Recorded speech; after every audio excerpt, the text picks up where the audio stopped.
Vous l'aurez compris, au pays du chocolat, les gros producteurs de lapins de Pâques ne courent pas les rues. Mais tels d'infatigables chasseurs d'œufs, nous avons fini par en trouver un sur les rives du lac de Constance, à Kreuzlingen.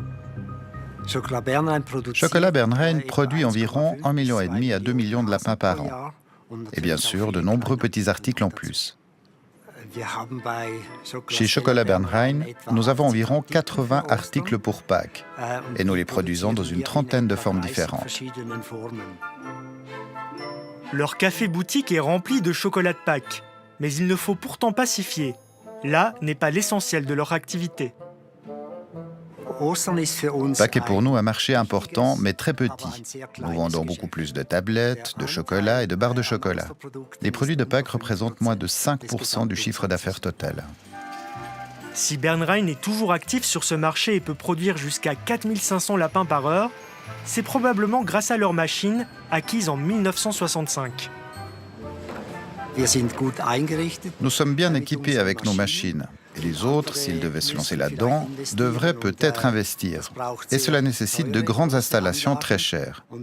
Et là, pas sûr que l'on puisse amortir ces investissements. Dans ces conditions, les industriels suisses ne se bousculent pas pour produire les stars de Pâques. Des lapins en chocolat fabriqués à l'étranger, comme beaucoup d'autres chocolats emblématiques de la Suisse. Lindt produit par exemple le tiers de son assortiment vendu ici, hors de Suisse. Et bientôt, c'est Toblerone qui sera en partie fabriqué en Slovaquie. Bonsoir Olivier Girardin. Bonsoir. Merci beaucoup d'avoir accepté notre invitation. Vous présidez le patrimoine culinaire suisse. Alors forcément, le chocolat, il est inscrit au registre officiel de notre patrimoine culinaire. Qu'est-ce que ça vous fait quand vous voyez ces délocalisations de l'industrie chocolatière? C'est vrai que voilà, on a un savoir-faire qui est suisse, et puis de voir effectivement qu'une partie de la fabrication part à l'étranger, on a un peu du mal d'accepter cela, parce qu'effectivement ce savoir-faire s'en va. Donc on a une industrie du chocolat qui remonte effectivement au 19e siècle, et puis ça me semble important que ça reste en Suisse, que ces racines restent aussi en Suisse. Ça permet aussi d'assurer un suivi, puis un contrôle aussi sur la production, puis la provenance aussi du chocolat, du cacao qui est utilisé aussi pour cette fabrication. C'est un petit bout de notre identité qui s'en va aussi. Alors le risque, oui, c'est un petit bout de notre identité, puis c'est aussi peut-être ce souci aussi de perte de contrôle au niveau de la traçabilité, parce qu'à la fin, je pense que ça c'est un point pour moi qui est essentiel, c'est qu'en tant que consommateur, on puisse suivre aussi l'ensemble de la filière, de la production, du champ de cacao jusque finalement sur notre table, et ça c'est un point important à avoir à l'esprit. Et puis c'est vrai que dans ce domaine, il y a une démarche par exemple de plateforme suisse du cacao durable, et puis qui réunit un peu les différents acteurs. Donc c'est bien que ces acteurs se retrouvent et puis qu'ils puissent aussi s'engager au niveau de la production sur toute la filière. Oui, traçabilité qui n'est pas toujours évidente quand même du point de vue du consommateur dans le domaine du chocolat.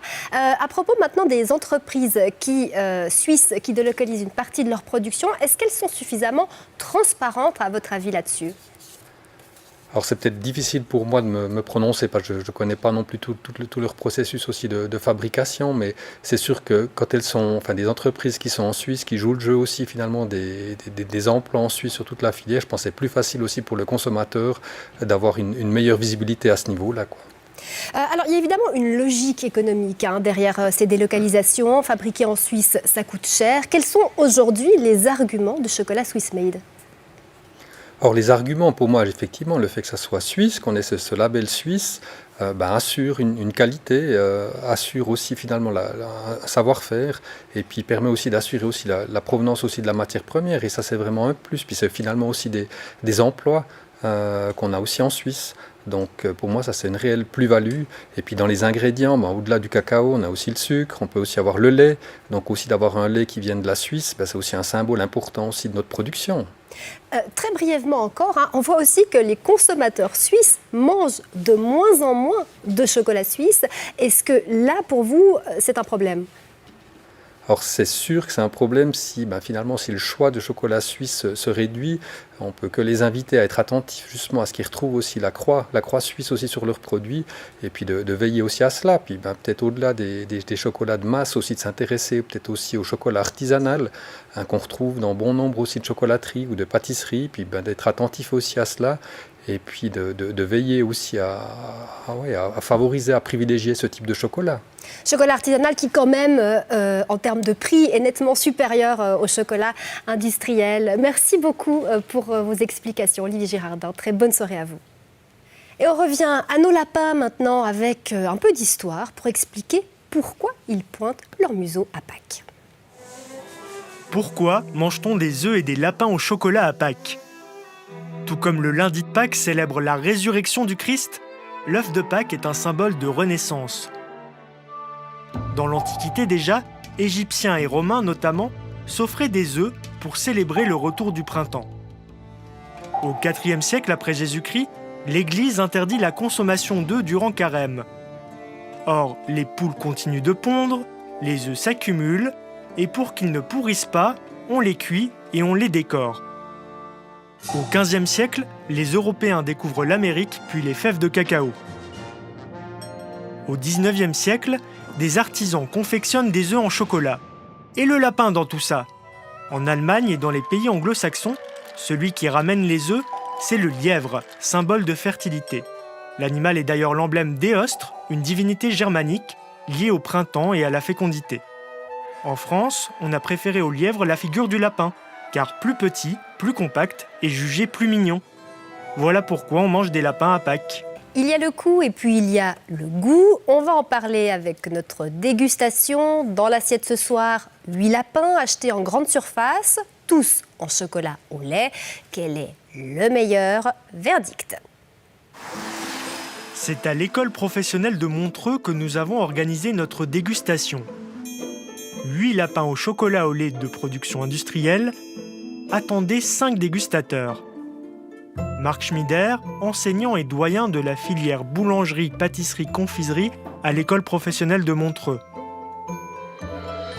Sacha Malka, propriétaire d'une plateforme de vente de chocolat. Floriane Bess, spécialiste et animatrice d'événements autour du vin. Lise Lucas, organisatrice d'événements liés au chocolat à Genève. Et David Pasquier, artisan chocolatier basé en Valais. Ces 8 chocolats ont une teneur minimum en cacao très similaire. Elle oscille entre 30 et 34%.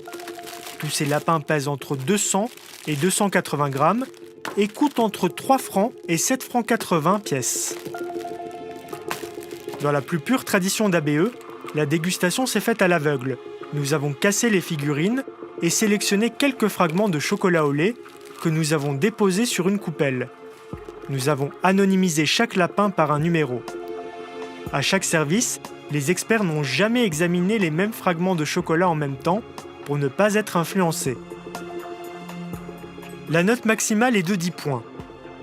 Chaque chocolat est jugé sur 4 critères: l'aspect visuel, l'odeur, la texture et le goût, dont la note pèse davantage sur le résultat final.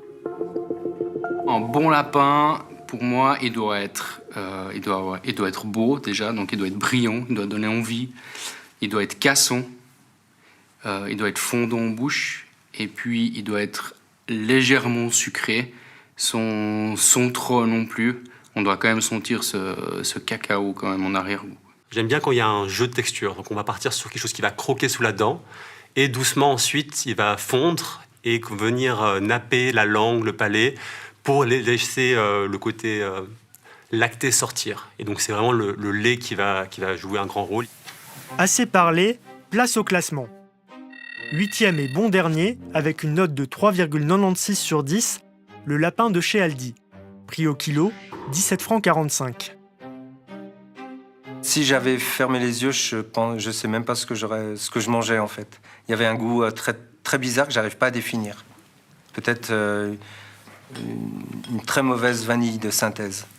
Il faut bien comprendre que la vanilline, on met ça dans le chocolat, c'est pour cacher la médiocrité des fèves.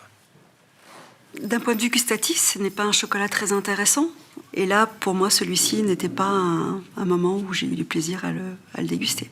Quand on casse le chocolat et qu'on sent tout de suite, il n'y avait pas d'odeur. C'était presque inodore. Quand je l'ai eu sous les yeux, j'ai vraiment eu ce choc. Donc il y avait visuellement des points blonds, il était gris. Donc ça, c'est vraiment un problème de fabrication qui s'est ressenti du coup à la texture, donc quelque chose qui était friable, pas cassant. Et puis une structure très sèche en bouche, vraiment peu agréable. Et un goût très sucré aussi, et une mauvaise amertume, quelque chose qui reste en bouche et qui est très fort, très astringent comme ça. En 7e position, le Chicot de Frais obtient la note de 4,92. Son prix au kilo est de 27 francs 90, soit 2 fois plus cher que le lapin de la Migros, 12 francs 50 le kilo. Il est classé 6e avec 4,96 points. À la 5e place, le modèle Amore de Coop récolte 5,26 points.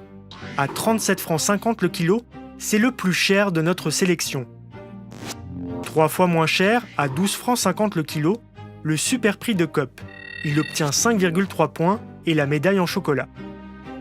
Par rapport aux autres chocolats, effectivement, c'est celui qui était le plus brillant au niveau du visuel. Et il y avait un côté un petit peu fumé boisé qui m'a surpris, mais avec des notes de fruits noirs aussi. Je trouvais très équilibré, mais encore plus explosif au niveau de la bouche, avec une texture qui était hyper fondante et une très belle longueur. Donc une fois qu'on n'avait plus de chocolat en bouche, on avait quand même encore des arômes qui restaient, qui étaient vraiment super. Pas granuleux, très soyeux. Et voilà, j'ai bien aimé ce chocolat. C'est vrai qu'il avait une odeur particulière. Ce qui m'a surpris après avec le goût, c'est qu'il avait une odeur un peu de vieux chocolat, j'ai trouvé. Mais le goût était meilleur que l'odeur. Mais voilà, le goût était meilleur que l'odeur, justement surprenant. Ouais. 3e, le modèle Freddy de la marque Favorina, acheté chez Lidl. Il obtient la note de 5,46 points. Prix au kilo, 27 francs 04. À la 2e place, le lapin or de Lindt. À 34 francs 50 le kilo, c'est aussi le 2e plus cher de notre dégustation. Il était fondant en bouche, avec persistance, ce goût de cacao, bon, bien sûr de lait et de sucre, mais qui laisse après une bouche propre, sans arrière-goût. Une fois que le sucre passe, j'ai découvert des notes qui m'ont plu et qui étaient surtout, moi, ce qui me rappelle une acidité peut-être de baie. Enfin, vainqueur avec 7 points, le lapin Flora de Bernrein, acheté chez Allegro. À 12 francs le kilo, c'est aussi le chocolat le moins cher de notre classement. Il m'a plu au niveau de l'aspect, donc brillant. On voit qu'il avait une belle épaisseur, donc à manger c'était agréable. Et il avait une légère odeur de cacao quand même qui ressort, légèrement sucrée, un petit peu amère mais pas dérangeante.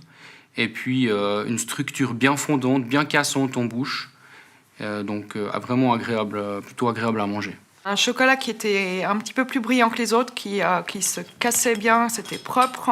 Ils fondaient bien en bouche, on avait une jolie texture. Et ce que j'ai bien aimé, c'est qu'en le mettant en bouche, on a vraiment tout de suite une attaque qui est très agréable. On a vraiment un côté cacao qui ressort tout de suite. Ce côté cacao qui est vraiment présent par rapport à un chocolat au lait, c'est quand même intéressant. Et ce qui est important, c'est l'équilibre. Et en fait, quand toute cette rondeur offerte par le sucre et le lait passe, on a la petite acidité, la petite pointe de cacao, l'amertume qui nous fait penser à la cabosse, aux fruits des tropiques. Bilan général sur l'ensemble de ces chocolats au lait industriel. Pour arriver à des prix bas, ce qu'il faut, c'est du sucre. Très souvent, ce qu'on retrouve dans un lapin lait industriel, c'est avant tout le sucre. Pour vous, le public cible de ces lapins, c'est qui?